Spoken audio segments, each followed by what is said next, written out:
يقدم لكم هذا البرنامج برعاية موبيليس، الراعي الرسمي للمنتخب الوطني والاتحاد الجزائري لكرة القدم. موبيليس، معا نصنع المستقبل.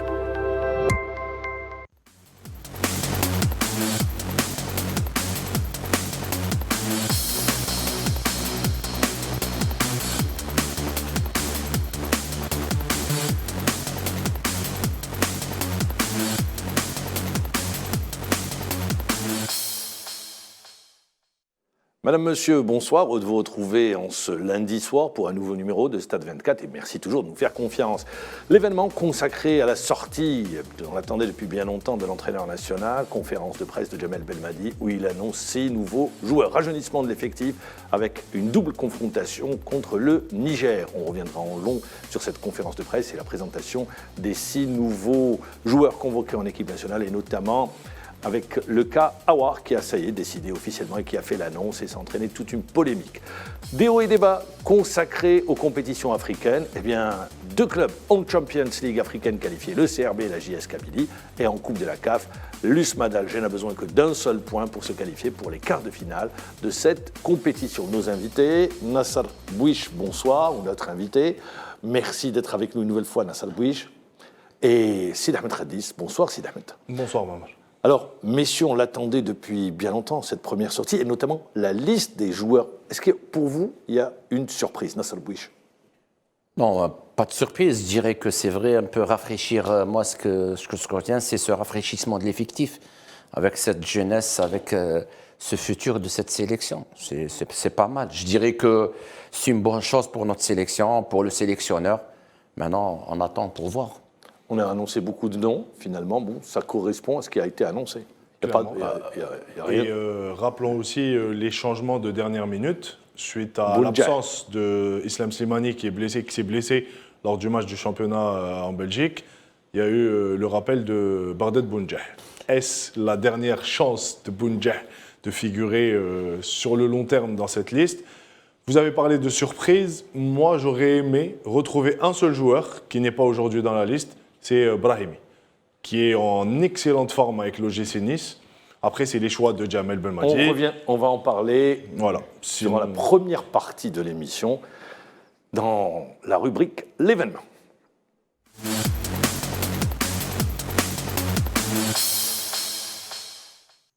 Alors, c'est vrai qu'il y a des absents, on parle. Alors, généralement, on se focalise sur les nouveaux et les absents. Retour de Bounjah, vous l'avez signalé.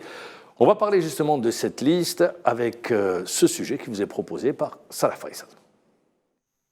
Il a fallu attendre 4 mois pour voir les Verts reprendre la compétition depuis la dernière défaite concédée à Malmö contre la Suède. Le jour où Djamel Belmadi, le sélectionneur national, a décidé de remanier son effectif. Donc effectivement, ce ne serait pas de refus d'avoir plus peut-être de concurrence à ce poste-là. Inch'Allah, dans l'avenir, voilà, on travaille dans ce sens-là. La fédération algérienne n'a pas perdu de temps. Djamel Belmadi a renouvelé son contrat jusqu'en 2026. Pas le temps pour la Coupe du Monde. De la Suède, je suis parti directement en Europe. Je suis resté en Europe plutôt. J'ai laissé ma famille évidemment au Qatar et j'ai pas vu un match de Coupe du Monde. Pendant que la Coupe du Monde se passait, j'en ai fait une affaire de... Je vous dis ça juste pour que vous compreniez. J'en ai fait une affaire de principe d'aller bosser pendant que les choses se passent. Je ne voulais pas être spectateur de cette Coupe du Monde. Les premiers fruits de ce travail ont été dévoilés. Les Algériens découvriront un nouveau venu en sélection, le Lyonnais Houssam Aouar, qui s'est exprimé via la chaîne de la fédération. Cette sélection, elle représente énormément pour moi, pour ma famille, voilà, pour mes parents. Donc c'est quelque chose de très fort pour moi. À l'approche des dates FIFA, en raison des éliminatoires de la CAN 2024, le directeur de la barre technique des Verts a publié la liste des joueurs convoqués. De la fraîcheur et du nouveau sang injecté pour la double confrontation face au Niger. Dimanche, face à la presse, Belmadi s'est exprimé au sujet des binationaux qui ont opté pour l'Algérie. Ils sont très impliqués, qui ont une vraie culture, une vraie éducation algérienne et qui ont un amour de l'Algérie déjà à la base. Donc le football, puisqu'ils sont footballeurs, vient juste rajouter, et l'équipe nationale est un moyen de faire, d'exprimer l'amour qu'ils ont pour le pays. Ait Nouri, Chaibi, Hadja, Bouannani, Belid et Guiton porteront le maillot de la sélection pour la première fois de leur carrière. Ces joueurs apporteront certainement des solutions tactiques au coach. Donc voilà, tout ça, c'est des éléments qui me permettent peut-être de diversifier les systèmes de jeu. Donc voilà, chacun dans sa position peut nous amener à avoir voilà, progressé et avoir plusieurs autres possibilités que celles qu'on avait déjà. Houssam Aouar, un joueur de valeur aux yeux de Djemal Belmadi. Et dans ma manière de voir les choses et de voir le football, je pense qu'il peut nous faire vraiment passer à une autre étape, voilà, à un niveau supérieur sur certains points.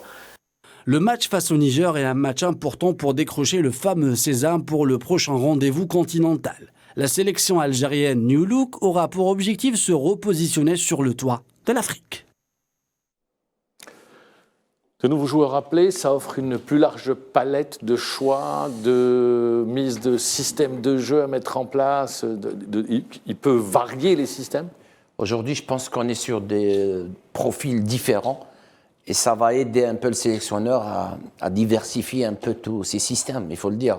Il y a la jeunesse, il y a le talent, il y a tout ce qui va avec. C'est une opportunité, à mon avis, au sélectionneur d'étaler un peu, donner d'autres, je dirais, un autre visage à cette sélection. Je pense qu'aujourd'hui, quand on prend l'exemple des nouveaux joueurs, sur le poste d'arrière gauche, il y a déjà 2 bons joueurs, 2 très bons profils. Il y avait déjà Ben Sebaini sur le côté gauche. Donc ça peut offrir des solutions supplémentaires à Belmadi. Ben Sebaini peut être mis dans l'axe. Donc on peut jouer aussi avec 3 défenseurs centraux. Donc vraiment, et comme a dit Nasser, je rejoins totalement ce qu'il dit, c'est le rajeunissement et la qualité. Parce que c'est vraiment des joueurs de qualité. Contrairement à ce qu'on avait l'habitude d'avoir, quand on prend aujourd'hui, c'est tous des joueurs qui jouent dans de grands clubs, en première division, mis à part Gueton, qui joue à Bastia, qui est en Ligue 2. Mais tous les autres, non seulement c'est de jeunes joueurs, mais aussi c'est des joueurs de qualité. Sinon, il n'y aurait pas eu toute cette polémique autour des joueurs et du travail de la fédération. Parce qu'on le sait, en France, ça n'est pas vraiment passé. Parce que c'est des joueurs qui sont appelés à être en sélection. Notamment en France, sur un cas. Sur Bouannani. Bouannani. Oui. Convoqué en équipe de France. Bouannani, Chaibi aussi. Et Chaibi. Les deux, c'est pas passé parce qu'ils étaient convoqués en équipe de France. C'est des pépites. Ouais. Ils sont jeunes, 18 ans pour Bouannani. Chaibi, 23 ans. 21 ans. Donc, convoqués en équipe de France, ils ont choisi, c'est un choix très fort, ils l'ont montré, ils ont choisi l'équipe d'Algérie. Mais je voudrais revenir sur un aspect. On a parlé des jeunes. La marge de progression est importante parce qu'il va falloir qu'ils prennent leur repère également dans cette équipe. Ils arrivent pour la première fois. Ils vont sûrement faire un long chemin parce que certains viendront. Il y aura peut-être d'autres joueurs qui vont arriver. Mais également, on a parlé des absents. Vous avez parlé de Brahimi. Moi, je voudrais également évoquer le cas Brahma. Oui. Brahma qui évolue à West Ham, qui n'a pas été retenu également, même si l'entraîneur national dit... Il en a parlé. Oui, l'entraîneur national dit... Il ne peut pas ramener tous les joueurs à ce poste. La porte reste ouverte à ceux qui n'ont pas été appelés. Moi, je dirais qu'il va y avoir une très forte concurrence, il faut le dire. Maintenant, si on a plusieurs joueurs, on brûle un peu cette concurrence. Il faut la laisser loyale comme ça, qu'il y ait 2, pas 3, pas 4. Maintenant, à mon avis, c'est une revue d'effectifs aussi. C'est vrai qu'il y a des jeunes, ils sont talentueux. À mon avis, c'est l'avenir de cette équipe d'Algérie. Il faut le dire, il y a des échéances. C'est vrai qu'il y a une CAN qui est là, mais juste après, qualification Coupe du Monde et tout, il faut préparer l'avenir d'ores et déjà avec ces jeunes-là. Mais je dirais, il faut être cohérent un peu dans ses choix pour qu'il n'y ait pas une concurrence un peu n'importe quoi. Déloyale. Exactement, faire n'importe quoi. Je voudrais revenir également sur un cas, c'est un joueur, convocation amplement méritée, Belid. Clairement. Il a fait le tournoi, un super championnat d'Afrique. Oui, vu le CHAN qu'il a réalisé. Allez-y. Moi, je crois que sur ce CHAN-là, il y avait 2 ou 3 joueurs qui postulaient exactement. Après, il y a eu Zeno Belid qui a été excellent. Qui est sorti du lot. Il y a eu un peu le gardien aussi. Il y a aussi Gendous qui méritait, peut-être Abdellaoui. Il y a 2-3 joueurs qui méritaient. Abdellaoui qui a déjà été appelé en équipe nationale. nationale. Mais il pouvait revenir avec sa prestation sur ce CHAN. Mais je dirais aujourd'hui, c'est amplement mérité. Et je pense la sélection de Bled. Non, ça, je pense que Abdellaoui, ce qui lui fait un peu défaut aujourd'hui, c'est les joueurs qui ont été appelés à ce poste. Ils jouent dans de grands clubs. C'est pas qu'il faut qu'il y ait un encombrement. C'est de jeunes joueurs qui ont de la qualité. Touba, oui. Tougaï, Hadjam. Non, même s'il joue à gauche. Ouais. Parce qu'il est polyvalent. Exactement. Et ces derniers temps, il a une préférence pour l'axe. Donc plus on prend de l'âge, plus on aime bien être dans l'axe, il y a l'expérience. Mais je pense qu'à ce niveau-là et à ces postes-là, il y a encore de la qualité aujourd'hui. Mais sinon, je pense aussi, Mahamar, qu'au vu de la liste, après, ça ne veut pas forcément dire... C'est vrai que c'est des joueurs qui ont de la qualité. On les voit, ils jouent dans de grands clubs, en première division, que ce soit en Angleterre ou en France. Ce n'est pas un gage de réussite par la suite. Ils ne vont pas avoir des places de titulaires tout de suite. Ils seront peut-être titulaires par rapport à leur rendement. Il faut être complémentaire, surtout dans des postes où on a besoin d'une paire dans l'axe. Il y a eu Touba, Mandier à un moment donné. Après, ce sera les performances en équipe nationale qui feront que... En club et en équipe nationale. Non, ils peuvent être complets en club. Ils peuvent être bons en club et ne pas l'être en équipe nationale. On a eu des cas comme ça. Donc, le plus important, c'est de pouvoir s'adapter à cette équipe nationale et par la suite de s'imposer et d'être dans l'équipe type d'ici, comme l'a dit Nasser, 2026, où il y aura ce fameux challenge. Il y a déjà 2024 avant, il y a déjà 2024. Oui, mais je parle du challenge, parce qu'ils sont jeunes. Il ne faut pas brûler les étapes. Non, je ne pense pas que ces joueurs viennent en terrain conquis. Je ne le pense pas. Ils sont là, il faudrait qu'ils fassent le job pour s'imposer. Il y a de la concurrence, le sélectionneur l'a si bien dit, c'est des profils différents. Après, c'est vrai, moi, je me pose une question. Un joueur comme Bilal Brahimi, excellent avec l'OGC Nice, qui n'est pas... Alors, c'est un joueur qui monte en puissance, en plus. Après, c'est vrai, je pense que il y a le sélectionneur seul qui peut... Il a choisi Bouhanani, il a préféré avoir l'assurance d'appeler Bouhanani. Et par la Brahimi, il a déjà appelé. De toute façon. Exactement, il pourra rappeler Brahimi. Heureusement. Je voudrais revenir sur un cas, on attendait... Bon, il a choisi, ça y est, on sait, il jouera pour l'Algérie, il a déclaré, c'est Houssem Aouar. Il a joué avec Lyon. Il est rentré en cours de jeu, mais il n'a pas été retenu pour ce match. Déjà, il faut rappeler, Mahamar, que suite à sa déclaration pour la fédération algérienne, sur le site de la Fédération algérienne de football, il y a eu grosse polémique en France. C'est ce qui lui a valu à son entrée des sifflets. La Marseillaise qui a été chantée juste après que Aouar soit entré sur le terrain. Il a voulu mettre les points sur les i. On va l'écouter dans quelques instants. Rappeler ce qui s'est passé. De ne pas être, au moment où il dit je viens, il ne l'a pas appelé, il a préféré le protéger. Mais Jamel Belmadi le disait, c'est pas le joueur qui décide d'être rappelé ou pas, c'est une décision que Jamel Belmadi a prise par rapport à son état de forme, par rapport à sa blessure. Je pense qu'il a un petit problème au pubis, c'est ça ? C'est ça, ouais. Donc je pense que c'est par rapport à la blessure, et d'autant plus qu'il ne joue pas beaucoup. Donc il remplit pas. Et il connaît une année bien compliquée. Il remplit pas les critères aujourd'hui pour être sélectionné. N'oublions pas que ce joueur était un peu le fer de lance de l'équipe lyonnaise. C'était le capitaine, c'était le. Il y a 3 ans de ça, juste après la crise Covid, où Lyon avait fait un super parcours. C'était le Final 8. Oui, exact. C'est lui qui avait emmené Lyon en demi-finale. En demi-finale de la Champions League. Mais il était partout, il était demandé partout, en Angleterre, en Première Ligue, en Italie, à l'AS Roma. Aujourd'hui, c'est vrai, peut-être qu'il y a eu des problèmes avec l'entraîneur Peter Bosz qui était au début de saison avec l'Olympique Lyonnais. Maintenant, il y a Laurent Blanc qui revient, qui lui donne un peu plus de confiance, mais c'est un joueur issu du centre de formation lyonnais, comme les Benzema, les Fekir, les Ryan Cherki et tout. Il y a la qualité est là. Après, c'est vrai Belfodil, exactement.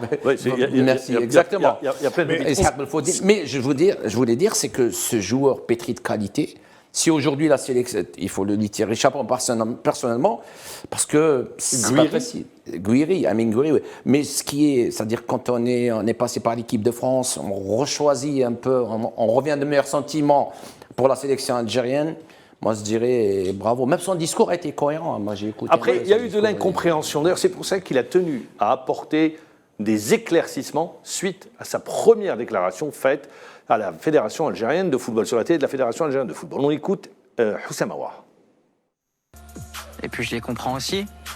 Mais c'est comme ça, c'est mon choix. Et puis, je suis prêt à faire face. Cet été, lors de mes vacances, j'étais en Algérie. Quand j'ai vu que le président et le sélectionneur sont venus pour me tendre la main, on va dire, j'ai vu un signe du destin. Non, pas du tout. C'est pas ce que j'ai voulu dire en tout cas, et ça a été mal repris et mal compris peut-être. Ce que j'ai dit, c'était que j'avais eu le regret de ne pas avoir choisi l'Algérie plus tôt. C'est pas un choix contre la France, pas du tout, loin de là en fait. J'ai été formé ici, je suis français aussi. J'ai beaucoup appris ici avec la formation française. J'ai côtoyé de grands joueurs, de très bons éducateurs. Mais dans le football, c'est comme ça. On aime tout ce qui est un peu racoleur. C'est tout simplement dommage. C'est un manque de respect envers notre pays parce que il y a de très bons joueurs en Algérie. Il y a tellement de joueurs africains qui sont dans les meilleurs du monde. Quand je pense à Sadio Mané, Riyad Mahrez, Mohamed Salah, Osimhen, et je peux en citer encore beaucoup. Donc c'est pas du tout un choix par défaut. Et en faisant ce choix-là, moi, on m'a jamais dit que ça allait être tout acquis, que j'allais venir et que j'allais avoir le temps de jeu nécessaire, ce que je voulais. Non, pas du tout. J'arrive, je suis à pied d'égalité avec tout le reste du groupe et à disposition du sélectionneur. Ça peut dépasser le cadre du sportif, bien sûr, pour beaucoup de joueurs, pas seulement moi. Et de toute façon, c'est comme ça, c'est un choix à faire. Et en tout cas, je suis très content. Très content de son choix. Il est clair, il est net, il est précis. Il y a eu de l'incompréhension. On a voulu faire monter la mayonnaise. Alors, il le dit, hein, bien évidemment, il a cette double culture. Oui. Il est algérien, il est en même temps français, il a grandi en France. Et il dit merci à tous ceux qui l'ont formé, mais après, il y a le choix du cœur. Il a choisi l'Algérie. Voilà, donc il a voulu mettre les choses au point. Mais dans son discours, Mohamed, il dit que j'ai regretté peut-être une première fois, mais j'ai eu une seconde chance. Je suis revenu à cette sélection. Et après, c'est par rapport à ses parents, à sa maman. Il passe ses vacances ici. Très forte déclaration de la maman également. Exactement. Il faut... Aujourd'hui, il y a un problème. On parle de binationaux. Il y a des trinationaux. Je ne sais pas pourquoi. Il n'y a qu'en Algérie, quand on choisit un peu, il y a polémique où les gens commencent un peu... Il faut respecter le choix. Non, respecter le choix. Mais les gens commencent un peu à polémiquer, à donner, je ne sais pas, d'autres... Il n'y a pas qu'en Algérie. Ça fait débat en France. Pourquoi en Espagne, il y a les frères Iñaki et Williams, un qui joue au Ghana et l'autre qui joue pour l'Espagne. Ils sont... c'est un choix. Ils respectent les choix. Bon, après... C'est vrai, peut-être pour la France, un peu, on a vu un peu la branca quand il est rentré. Non, mais parce que lui avait déjà porté le maillot de l'équipe de France. Une seule fois. C'était en match amical. Très surtout. C'est pour ça qu'il y a eu cette bronca des supporters lyonnais. Mais clairement, aujourd'hui, avec ce discours, il apporte les éclaircissements nécessaires. C'est des éléments de réponse qui sont clairs. Il n'y a pas à débattre. Il le dit, il est très content. Il y a eu une sélection auparavant. Il regrette de ne pas être venu en Algérie plus tôt, mais aujourd'hui, le choix, il est fait. Donc, il faut respecter son choix. Et ce qui joue un peu en sa faveur, et pourquoi je suis content que Houssam Aouar choisisse l'Algérie aujourd'hui, c'est son jeune âge. Il n'a que 24 ans et c'est une valeur sûre, ce joueur. Sur le plan technique, sur le plan tactique, ce qu'il peut apporter à une équipe. On l'a vu quand il est au top de sa forme, c'est lui le métronome de l'équipe. C'est lui qui dirige toute l'équipe lyonnaise et c'est lui qui fait en sorte de porter son équipe. Donc, s'il arrive aujourd'hui, je pense que pour Houssam Aouar, il faudrait qu'il change de club. Il va changer de club, inévitablement. Oui, il est en fin de contrat. Maintenant, là, pour lui, sur le temps de carrière, il ne faut pas qu'il se trompe. Justement, là, c'est pour ça que je dis, faire le bon choix. Il va falloir changer de club rapidement, trouver le club qui lui permettrait de rebondir et éventuellement être en forme en sélection, parce que prochain rassemblement, ça sera peut-être au mois de septembre.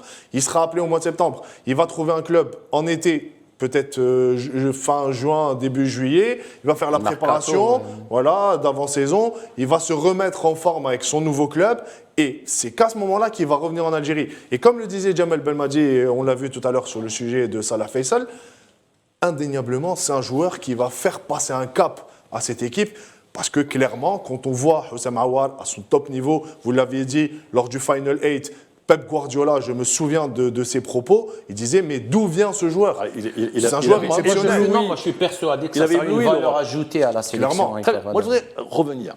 Il y a le travail de la fédération qui a été fait, il est indéniable, puisque l'entraîneur national le dit, ça fait depuis bien longtemps qu'ils sont sur ces dossiers.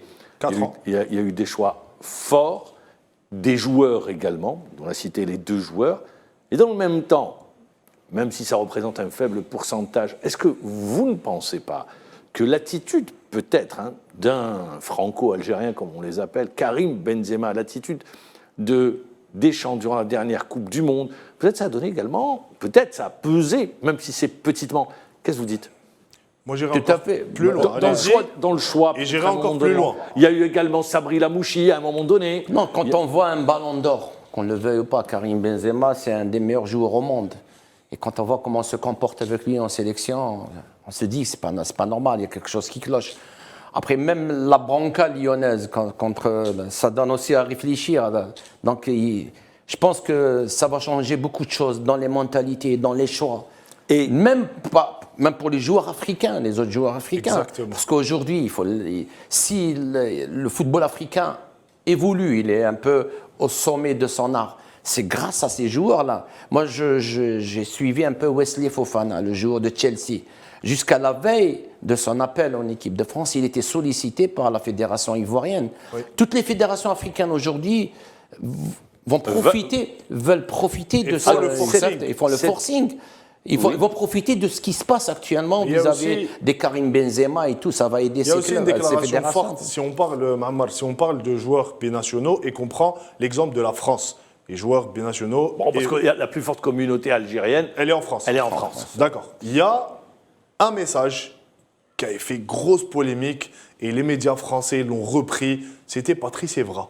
Patrice Evra qui portait le brassard de capitaine lors de la Coupe du Monde 2010. Le jour à Naïsna, exactement, avec Domenech et ce qui s'était passé, on ne va pas refaire l'histoire. L'affaire du bus. Exactement. Lui disait, avec des propos très forts qui ont fait mal, justement, et il a été repris par ses coéquipiers aussi, qui disait qu'à chaque fois qu'il y avait des officiels, le président de la République qui venait, on changeait l'ordre pour la photo, pour l'étable, la mise en place des joueurs. Donc on mettait en avant plus un Hugo Lloris, un Olivier Giroud. Donc tout ça fait que ça pourrait ternir un peu l'image de la fédération française et ce qu'elle dégage disons aujourd'hui. Dans les rapports entre humains, les joueurs issus de l'immigration ou étant nés en France mais venant de l'immigration et les joueurs d'origine française. Mais moi, je voudrais revenir sur cet appel d'air. Il y a eu 6 joueurs. C'est la première fois, 6 joueurs, d'un seul coup,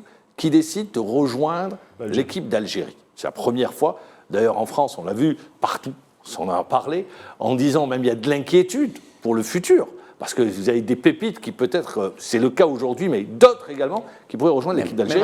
Ça peut donner un signal fort. Un signal fort. Parce que même les autres fédérations, moi j'ai écouté un peu les gens en Tunisie, les médias tunisiens, qui parlent. Regardez l'exemple de l'Algérie.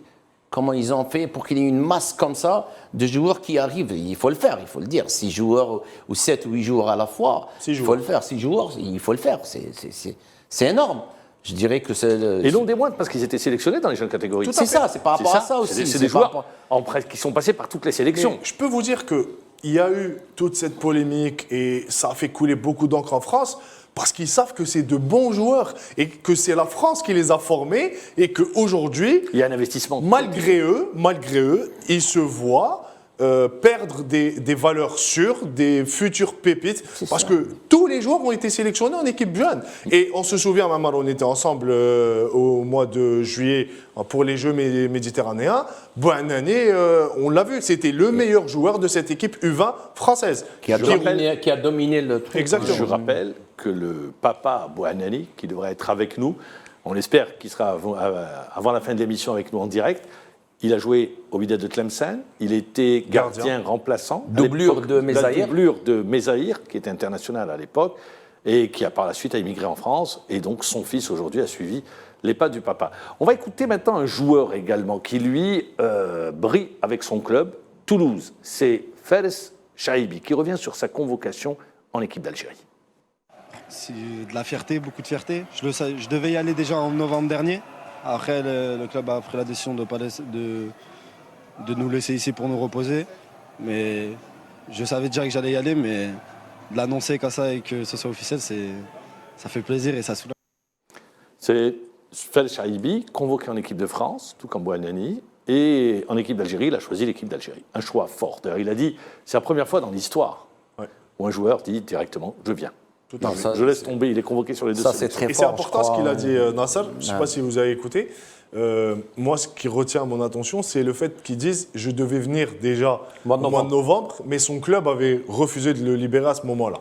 Donc, je pense qu'il y a toujours cet espoir d'essayer de convaincre ces joueurs de rester en équipe de France. Mais après, c'est une conviction personnelle. Moi, je le dis à chaque fois. Si le joueur a envie de Il rejoindre... faut respecter, tout comme on a respecté le choix de Fekir, il faut respecter le choix des joueurs. Ça, c'est un choix. Non, le process en lui-même n'est pas facile. C'est pas facile. C'est parce pas que vous avez facile. vous avez été, les deux, vous avez été joueurs. Exactement. Vous avez le l'environnement. Il y a l'environnement, il y a le club surtout. Vous avez les managers, les présidents de club surtout. Ajoutez, quand vous jouez à Lyon et vous avez Olas comme président, là, l'exemple Fekir, il ne vous lâche pas. Et vous avez le manager qui ne vous lâche pas. Olas, c'est business. C'est-à-dire, ces joueurs, quand ils jouent avec l'équipe de France, c'est quoi? Il faut le dire, c'est business. Mais on se souvient de l'affaire Fekir, son manager qui avait appelé Didier Deschamps. Exactement, qui avait appelé Didier Deschamps personnellement. Qui était le manager de Didier Deschamps. Exactement, pour lui dire est-ce qu'il aura une place de titulaire. Donc on fait tout pour essayer de garder des joueurs comme ça. Très bien. Messieurs, c'est vrai que sur cette conférence de presse, on a oublié l'adversaire, le Niger. Avec tout le respect qu'on doit au Niger, tout le monde s'est focalisé sur les 6 joueurs. Ça a été, disons, le sujet qui a retenu l'attention. Mais il y a un match, double confrontation contre le Niger, adversaire tout à fait modeste, il faut le rappeler. Non, c'est modeste. Ça reste un adversaire. Il faut gagner le match. Il faut aller sur le terrain et gagner ce match. Il faut faire le job, comme on dit. Il faut aller faire le job. C'est vrai que ce n'est pas l'équipe qui a disputé le championnat d'Afrique des Nations. Non, loin de là. Qui s'est déplacé à Alger, puisqu'il faut regarder la compo d'équipe. Les joueurs retenus, ils évoluent tous à l'étranger. La majorité évolue à l'étranger. Dans de petits clubs, mais à l'étranger. Des petits clubs. Mais il n'y a pas photo. Équipe d'Algérie, équipe du Niger, il n'y a pas photo. Il n'y a pas photo. Ils nous ont battus, je crois, une seule fois. Une seule fois. Exactement. Cette équipe nationale avec tout ce potentiel-là, heureusement. C'est vrai qu'on ne peut pas dire que c'est une simple formalité. Il ne faut pas le dire. C'est un match de football. Le football, c'est du respect. Aujourd'hui, on va voir la prestation. Nous, le match, on va le gagner, ça c'est certain. Mais on va voir un peu la prestation, surtout des nouveaux. S'ils seront titularisés, ça c'est important. Sur la double confrontation, je pense qu'il va faire jouer tout le monde. Clairement. C'est ça. Déjà, le match retour, c'est en Tunisie. Mais aussi 17h en plein Ramadan. 17h en plein mois de Ramadan en Tunisie. Non, mais sur les 3, disons la première semaine du Ramadan, on peut résister. C'est vrai, après la deuxième, troisième semaine, les cordes deviennent un peu plus, c'est plus pénible. Mais je dirais que ça, c'est dans la continuité de ce premier match. Mais je pense, Nassar, que sur cette double confrontation, c'est enclenché une dynamique. Oui, justement, ce qu'on attend le plus, c'est vraiment ce changement. Parce que les Algériens veulent voir un nouveau visage de cette équipe nationale. C'est quoi un nouveau visage? Un nouveau visage, c'est de proposer une forme une stratégie, du jeu plaisant. Parce que, souvenez-vous, sur les peut-être juste après cette déroute face au Cameroun et juste un peu avant, il y a eu la Coupe d'Afrique, on est sorti au premier tour. C'était vraiment poussif le jeu de l'Algérie. On n'arrivait pas à retrouver notre équipe nationale qui nous faisait rêver, où on était serein de voir les matchs. Là, on était toujours en demi-teinte, avec un peu craintif de ne pas pouvoir... Et on ne réussissait pas nos matchs. On se faisait un peu bousculer par n'importe quelle nation. Donc aujourd'hui, je pense que le public, les journalistes, les amoureux de cette équipe nationale veulent voir du sang neuf, de la fraîcheur. C'est ce qui est plus important aujourd'hui pour essayer de préparer les échéances à venir. Moi, je pense que le timing est excellent parce que c'est le moment idéal. Deux matchs. Il les a sous la main pendant une semaine. Exactement. Il y a 6 nouveaux joueurs. Il faut le dire. C'est beaucoup de fraîcheur, de jeunesse, de talent. Moi, je dirais, j'insiste trop sur le talent. C'est d'ailleurs si bien dit. Depuis le match du Burkina Faso au Maroc. J'allais dire, c'est depuis le match du Burkina Faso. Exactement. C'est vrai que notre sélection, à chaque fois, trouvait un peu des difficultés, a du mal à mettre son jeu en place. Après, il y a eu cette élimination en Coupe du Monde. Bon, on va oublier tout ça, mais je pense que le vrai départ... Heureusement, c'est se projeter sur l'avenir. Ce n'est que du football, et le football, c'est comme ça, c'est des hausses, des bas et tout. Mais pour rester sur une constance ou une continuité, je crois que c'est le bon timing. Et c'est le moment opportun, la meilleure des choses, comme le dit Stéphane. Pour repartir du bon pied. Et on va refermer la page équipe nationale. Avant de fermer la page, je pense que la meilleure des choses qu'on ait pu faire et que la fédération ait pu faire aujourd'hui, c'est de renouveler Djamel Belmadi et laisser la continuité, le laisser travailler dans la continuité, en espérant, bien sûr, qu'il ait vraiment ce renouveau. Moi, je dirais, pour rester sur la même idée, moi, personnellement, j'ai confiance en le sélectionneur. J'étais de ceux qui disaient, à l'époque, il faut qu'il reste. Il a bien fait de rester, parce qu'il a cette énergie, il a cette envie, il a également cette... Je veux dire... un peu cette revanche contre le mauvais sort, cette élimination qui a fait très mal, lui a fait très mal jusqu'à aujourd'hui, il n'arrive pas à tourner la page, il ne faut pas se mentir. Il l'a dit. Il l'a bien dit en conférence de presse. Donc c'est bien, cette envie de réussir est capable de tirer le meilleur du groupe qu'il a. Je pense que c'est un peu ça. Non, mais ce qu'il a fait, lui, la première fois, quand il est venu, c'est vrai, il a tiré quand il est venu. Non, il a tiré le maximum, il y a eu un sacre africain.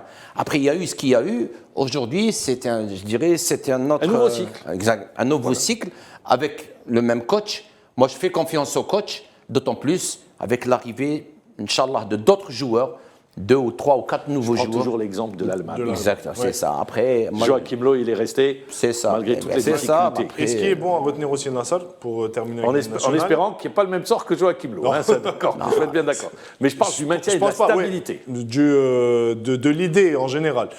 Ce qui est bien aujourd'hui aussi, parce qu'on a spéculé avant cette liste en disant qu'il y aurait certains cadres qui ne seront plus là. Oui, mais bon, ça, c'est les spéculations. Mandi, Belaïli, Ben Nassar, Mahrez, ils sont encore là. Donc, au-delà de cette jeunesse qui va venir apporter cette fraîcheur, il y a encore le noyau de l'équipe. Il y a encore des joueurs. Il y a les cadres. Exactement. Il ne faut jamais oublier ce que ces joueurs ont donné à cette sélection. Tout à Il faut être reconnaissant. Très bien. Et bien voilà, concernant l'équipe nationale, je rappelle, match ce jeudi, les joueurs découvriront le Nelson Mandela, puisque ça sera la première sortie de l'équipe nationale au Nelson Mandela. En deuxième partie de l'émission, des hauts et des bas.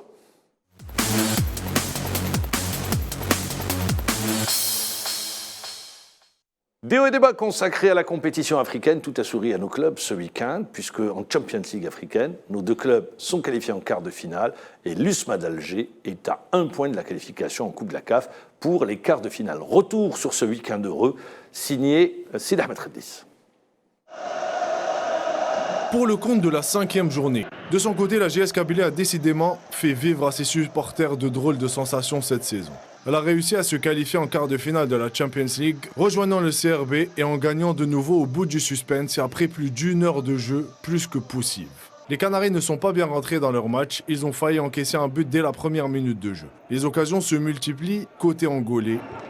L'excellent Gilberto se retrouve seul face à Medjadel qui sauve son équipe qui aura totalement raté sa première mi-temps. Il aura un dernier frisson juste avant la pause. Le capitaine de Petro Atlético a failli tromper le gardien algérien. Sa reprise passe juste à côté.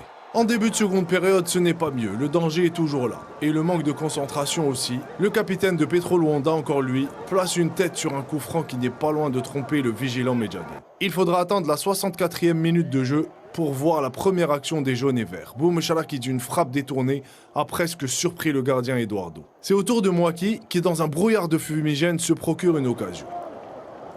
Plus le temps passe, plus les supporters semblent y croire. C'est bouillant. La balle de but n'est pas loin. 88e minute, Boualia rate seul face au but. La délivrance viendra de Mouaki. Il se retrouve encore une fois face au gardien, mais cette fois-ci avec calme et lucidité, il place la balle dans le petit filet opposé. La JS Kabylie s'offre une 3e victoire en 5 matchs dans le groupe A, synonyme de qualification en quart de finale avant le dernier déplacement à Casablanca. En Coupe de la CAF, l'USMA d'Alger a franchi un grand pas vers la qualification pour les quarts de finale en ramenant un bon résultat hors de leur base en Zambie face aux Congolais du FC Saint-Éloi-Lupopo. Dans cette partie, où tout s'est joué dans les 20 dernières minutes, les Congolais ont été les premiers à débloquer la situation par Malanga Orso. Alors que les Lompas Mikichi pensaient tenir les 3 points de la victoire, la chance a souri aux Algériens suite à une égalisation arrachée dans les ultimes secondes du temps réglementaire sur un but contre son camp signé l'infortuné Lompas Mikichi. Grâce à ce point, ô combien important pour la suite des événements, les Rouges et Noirs confortent leur seconde place du groupe A avec 8 points. Eh bien, un week-end qui a souri à nos clubs. Sans plus tarder, avant de vous retrouver, messieurs, nous avons le directeur sportif de la JS Kabylie, M. Mourad Aït Tahar, qui est avec nous en direct. Mourad Aït Tahar, bonsoir. Bonsoir, Naamar. Bonsoir, Sid Ahmed. Et bonsoir, Mr. Bouiche. Eh bien, merci d'être avec nous. Elle a été dure, ce match, c'était très dur, jusqu'à la 90e minute de jeu. Vos joueurs ont une nouvelle fois montré du caractère, tout comme lors du match précédent, contre le Vita Club. Et celui d'avant. Oui, c'est devenu une habitude. Et même avant, contre l'idée de Casablanca. 86e minute. Voilà, bon, c'est une habitude depuis longtemps. Hein. La JSK joue les coupes africaines. Tous les titres africains de la JSK ont été remportés au sein du 5 juillet. Mais cette année, c'est un peu particulier vu que En championnat, on est mal placé, mais ça nous a empêché de faire un très très bon match au stade du 5 juillet. Et c'est pour cette planification, quand tu assures les 3 matchs à domicile, tu as 9 points et tu récoltes un point à l'extérieur contre Petro, je pense là c'est une qualification méritée. Mourad Aïtad, la communication n'étant pas très bonne, on va juste vous rappeler dans quelques instants. Alors on l'a entendu, cette équipe de la JSK, pour commencer par le dernier qualifié, eh bien, une nouvelle fois, jusqu'au bout, je le disais, elle a montré du caractère. Les joueurs n'ont pas lâché. Et j'ai l'impression qu'on a 2 JSK. Une JSK en championnat, fébrile, peur de perdre, peur au ventre, et une JSK avec du caractère. Une équipe qui va jusqu'au bout, elle l'a montré sur les 3 matchs au 5 juillet. Moi, je dirais qu'il y a 2 JSK. C'est vrai, il y a la JSK africaine et la JSK locale. Mais sur ce match-là, c'est vrai que les joueurs de la JSK ont joué avec le cœur. Parce qu'ils devaient passer par une victoire pour assurer un peu le passage au prochain tour. Ils l'ont fait, bien que tardivement. Peut-être qu'ils ont eu 3 ou 4 occasions, les 5 dernières minutes, ils ont mis une... Ils ont été mis en difficulté par l'équipe. Oui, mais ils ont dominé, il faut faut le dire, ils ont dominé les 10 dernières minutes et ils ont fait la différence. Ils ont inscrit un but, ils auraient pu inscrire un deuxième à l'aise. Mais je dirais que c'est vrai que cette équipe a souffert, mais ils ont su souffrir. Par moments, ils ont fait le dos rond, ils sont restés, peut-être ils n'ont pas trouvé de solution. Il restait 10 minutes à jouer. Il est avec nous, Mourad Aïtad, je vous interromps. Mourad Aïtad, on vous retrouve une nouvelle fois, donc vous l'avez dit, c'est inscrit dans l'ADN de la JS Kabylie. Mourad Aïtad, les joueurs prennent du plaisir sur la compétition africaine. Je le disais, on a 2 JSK, une JSK en championnat et une JSK en Champions League. Oui, c'est vrai que mais si on parle de cette saison, c'est que là, on a, disons, à la phase aller, on n'a pas été du tout bon. Donc à la phase retour, quand même, surtout après la préparation qu'on a fait en Turquie, disons, il y a un groupe qui s'est formé, une bonne performance. C'est vrai qu'on n'a pas bien entamé la phase retour du championnat, un match nul à domicile contre Schleuf et un autre match nul à Constantine. Mais dans cette Coupe d'Afrique, c'est vrai qu'on a fait de très très très bons résultats. Et surtout le dernier match contre Petro. Et il faut dire aussi que cette équipe de Petro, équipe solide, très organisée. Et je peux vous dire... je le rappelle, demi-finaliste de la dernière édition. Il faut le rappeler. Voilà, demi-finaliste. Et sincèrement, le visage qu'ils ont montré au dernier match au 5 juillet, sincèrement, c'est une équipe très très organisée. Mais disons, on a bien géré ce match. Et surtout les dernières minutes où on a eu quand même 3 ou 4 occasions. Et heureusement qu'on a marqué le but à les dernières minutes qui nous a permis de gagner ce match et d'assurer la qualification au quart de finale avant notre déplacement à Casablanca contre le Wydad qui a 10 points comme nous. Bon, c'est un autre match. Les 2 équipes sont qualifiées. Mais nous, bien sûr, on va préparer ce match convenablement. Très bien. Si vous terminez premier, vous jouerez le match retour à domicile. Si vous terminez deuxième, vous allez vous déplacer. Est-ce que vous avez une préférence sur le choix en quart de finale, si vous aviez le choix d'ailleurs?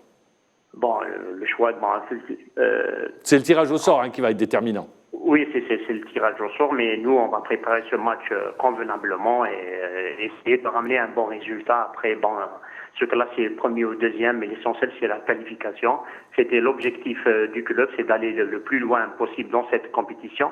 Et l'objectif numéro 1, Ma'mar, vous le connaissez. C'est le maintien. C'est le maintien. Oui, c'est votre pain, c'est votre quotidien. Ça vous permettra de vous maintenir et après peut-être de retrouver dans d'autres conditions la Champions League africaine. Moi, je voudrais juste terminer par cette question, une réponse rapide. Les joueurs, est-ce qu'ils sont qualifiés ou pas, les 2 joueurs arrivés au Mercato? Non, il y a eu 4. Il y a 2 qui sont qualifiés, oui. Matallah et Erjan. Il en restait 2. Et Semir, le bosniaque, voilà. Et Tatmel, normalement, on a reçu le certificat international de transfert. Donc, il ne reste que les licences auprès de la Ligue. Mais ça, c'est pour le championnat algérien. Mais pour la CAF, c'est une autre étape administrative pour les qualifier. Inch'Allah, ça se fera. Très bien. Inch'Allah. Très bien. C'est pour ça que je vous dis, quand j'ai dit 2, parce que je pensais aux 2 joueurs qui n'étaient pas encore qualifiés. Morad et Tahar, juste rappelons que vous êtes aussi médecin de formation. Je voudrais juste... Des nouvelles de Farouk Belkaïd, qui s'est un peu évanoui, qu'on salue. C'est vrai, on s'est inquiété pour lui. Hein. Ouais. Non, Farouk, c'est quelqu'un de très très émotif. Sincèrement, à chaque match, à chaque victoire, il a toujours les larmes aux yeux. Donc c'est quelqu'un qui s'exprime. Mais dans l'ensemble, il va très très bien, surtout après une victoire et une qualification. Vous lui passerez le bonjour. Merci. Eh bien, on lui souhaite, on espère le revoir bientôt. On le reverra bientôt. Merci. Merci Mourad Tahar, le Chabab Riadi de Belouizdad. Merci. Hein. Le CRB qui s'est qualifié, lui c'était vendredi, le Chabab Riadi de Belouizdad, qui s'est qualifié au départ en battant le Zamalek 2-0. Une équipe du CRB qui a gagné en maturité. Deux matchs complètement différents. Moi, je veux revenir un peu sur le retour du Grand Chabab. C'est vrai, après 3 années de suite où le Chabab participe à cette Champions League, je crois. Oui. Exactement, c'est le match un peu référence pour moi sur le plan de maturité, comme tu le disais si bien. Tu dis le Zamalek, c'est vrai que peut-être que ce n'est pas le Zamalek qu'on a l'habitude de voir et tout, mais le CRB a maîtrisé son sujet. Ils ont entièrement maîtrisé leur sujet, ils ont mis 2 buts. Et moi, je dirais que ce Chabab, avec ce blanc, avec un Iwala devant percutant, avec le petit Belkhir, je dirais que c'est un groupe très homogène qui a pris en maturité et qui, à mon avis, s'ils vont à Rades et qui ramènent les 3 points, et moi je ne suis pas d'accord avec Mourad qui a dit que la première ou la deuxième place, moi c'est la première place. Parce que vous savez, quand on... Et c'est ce qui a fait défaut au CRB sur les dernières années. Exactement, parce que quand on joue le quart de finale qui est un peu le tour le plus compliqué, quand vous recevez en match retour, vous avez de fortes chances d'aller en demi et pourquoi pas en finale. Non, mais je pense je me tourne vers vous, Sidi Ahmed, El Kouki. Vraiment, les supporters sont injustes envers El Kouki. Énormément. Vu le parcours qu'est en train de faire le CRB. Non, il en prend plein la gueule. Plein le visage. Non, plein la gueule. On peut le dire parce que c'est fort ce qu'il est en train de vivre. Et franchement, il m'étonne. Parce qu'il arrive à garder son sang-froid. Il arrive à faire face aux objectifs. Aujourd'hui, il remplit clairement tout ce qui lui a été demandé. Il est toujours en course pour la Coupe d'Algérie. Meilleure attaque, il jouera d'ailleurs demain face à Chawia. En championnat, il a une avance assez confortable pour terminer champion. Ils sont champions. En Champions League, l'objectif n'est pas encore atteint. Il va falloir casser ce plafond de verre des quarts de finale.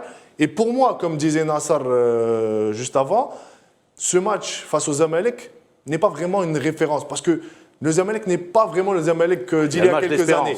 C'est le match de l'espérance à l'aller. Et c'est ce qu'il va falloir reproduire au match retour. Parce que même si ce match est quelconque, si c'est pour la première place, moi je pense qu'ils vont être dans les meilleures conditions pour préparer les quarts de finale, quel que soit l'adversaire. Et si le CRB veut aujourd'hui passer ce quart de finale qui, on va dire, est là depuis 3 ans et qui fait office de point noir dans les compétitions africaines pour le CRB, en terminant premier, ils ont de grandes chances de passer les quarts. Non, je voulais revenir sur la fin, rapidement, allez-y. À la prestation du CRB, Kouki, pour la première fois, il joue avec 3 joueurs devant, avec un milieu de terrain un peu avancé. Je crois que s'il joue comme ça à Rades, le CRB ramènera les 3 points et la première place. Messieurs, on arrive à la fin de l'émission. L'USMA est à 1 point, on aura l'occasion de reparler de l'USMA d'Alger. Eh bien, une nouvelle fois, merci Nassar Bouich, Sidi Ahmed, merci à vous de nous avoir suivis. Je remercie toute l'équipe technique et au nom, je suis le porte-parole de tout le monde ce soir. Je vous dis par anticipation, Saha Ramadan Koum et merci de nous avoir suivis. Au revoir, bonne soirée.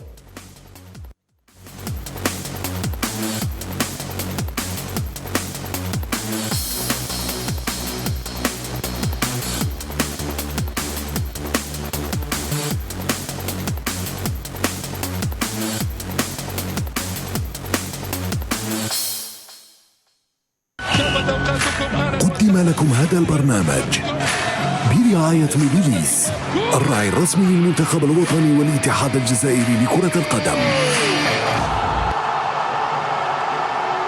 موبيليس، معا نصنع المستقبل.